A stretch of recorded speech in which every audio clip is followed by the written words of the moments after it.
আজকে দেখাবো এটা ছোলা দিয়ে একটা মানে জলখাবার। রুটি-টুটি, লুচি-টুচির সাথে খাওয়ার জল দিয়ে দিলাম। ছোলাটা আগের দিন ভিজিয়ে রেখেছিলাম, ওটাকে জল দিয়ে দিলাম। জল দিয়ে ওই দেখবেন আলুটা যেভাবে কেটেছি ওর সাথে একসাথে আলুটা বসিয়ে দিয়ে এবার এটাকে প্রেশার কুকারে বসিয়ে দেবো। এবার বসানো হয়ে গেলে প্রেশার কুকারে বয়েলড হয়ে গেলে ৩টে সিটি দেবো। তারপরে এটাকে যথারীতি নামিয়ে দেবো। আর ঠান্ডা হওয়া পর্যন্ত এটাকে বিশেষভাবে একটু আমাদের ওয়েট করতে হবে।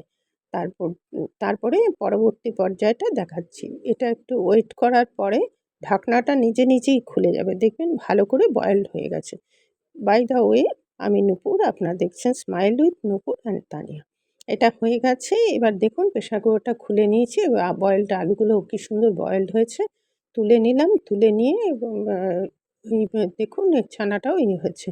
এবার এটাকে নামিয়ে নিয়ে কড়াতে দেখুন এটা হচ্ছে জিরে, তেজপাতা, হিং, পেঁয়াজ, আদা, রসুন ৩টে বেটে নেব। টমেটোটা ওটা রেখে দেবো। সবটা বেটে নিচ্ছি আর ওটা ফোড়ন দেব। হিং, জিরে আর তেজপাতা। এবার এটাকে বেটে নিলাম। বেটে নিয়ে আমি পরবর্তীতে ফিরে আসছি। আপনারা দেখছেন smile with Nupur and Tania. এবার কড়াটা বসিয়ে দিলাম, তেল দিয়ে দিলাম। এবার ফোড়ন দিয়ে দেবো জিরে, তেজপাতা আর হচ্ছে হিং। এইটাই ফোড়ন দেবো। ফোড়নটা একটু হয়ে গেলে ওই যে মশলাটা যেটা বেটে রেখেছিলাম সেইটা দিয়ে দেবো। মশলাটা কিন্তু একদম মানে পেস্ট করবেন না, একটু দরদরা রাখবেন, মানে একটু গোটা গোটা রাখবেন। সেটাকে দিয়ে এটাকে দেওয়ার পরে আমি একসাথেই আদা, রসুন, পেঁয়াজ করে নিয়েছি। এবার এর মধ্যে আমি টমেটো দিয়ে দেবো। টমেটোটা দিয়ে দেওয়ার পরে সেই টমেটোটা দিয়ে একটু নাড়াচাড়া করে এর মধ্যে আমি বেশ কিছু ইনগ্রিডিয়েন্টস দেবো। হলুদ দিয়ে দিলাম, লঙ্কার গুঁড়ো দেবো, নুন দিয়ে দিলাম। হলুদ, নুন দিয়ে আবার নাড়াচাড়া করে নিলাম। আর যখন দেখবেন লেগে যাচ্ছে একটু একটু করে জল দিয়ে দেবেন।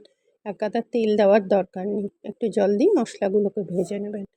এবার এর মধ্যে আমি লঙ্কার গুঁড়ো দেবো, জিরে গুঁড়ো দিলাম, লঙ্কা গুঁড়ো দিলাম আর ধনে গুঁড়ো দেবো। ধনে গুঁড়োটা একটু ২ চামচ দিয়ে দেবেন। আমি অবশ্য ১.৫ চামচ দিয়েছি, অ্যাকর্ডিং টু মেজারমেন্ট ভাবে দেবেন। এইভাবে হয়ে গেলে পরে এটাকে ভালো করে মশলাটা কষাবেন। একটু জল দিয়ে আমি মশলাটাকে কষাচ্ছি। দেখুন মশলাটা কীভাবে কষাচ্ছি। কষানো হয়ে গেলে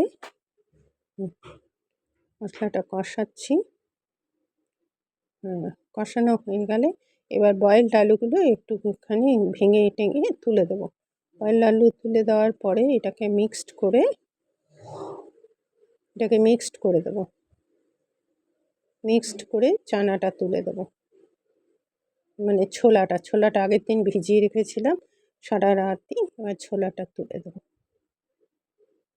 ছোলাটা তুলে দিয়ে এটা নাড়াচাড়া করে এর মধ্যে বিশেষ কিছু জল দিতে হবে না। এটা তারপরে এটাকে নাড়াচাড়া করে নিলাম।